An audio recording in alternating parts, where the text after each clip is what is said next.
Jacaylku waa dareen, jacaylku waa nolol, jacaylku waa farxad.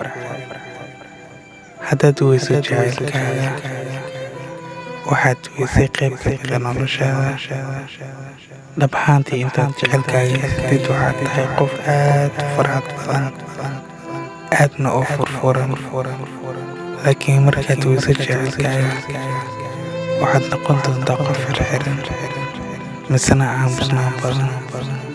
Dadku idil su'aalo ayay ku weydiin doonaan, su'aalahaas oo ah maxaa kugu dhacay, maalmahan ma furfurneyd, jawigaagu maxuu isbedelay, waa maxay sidatan. Balse qalbigaaga qodax weyn ayaa ku taagan, qodaxdaas oo ah inaad jacaylkaaga weyday. Dhab ahaantii, ka taxadir jacaylkaaga, noqo mid jacaylkaaga u horseeda guul. Mar walba ilaali qofka aad jeceshahay, farxaddiisana ka tali, farxaddaada ka hormari farxaddiisa. Waxaad noqon doontaa qof ku guuleysta jacaylkiisa.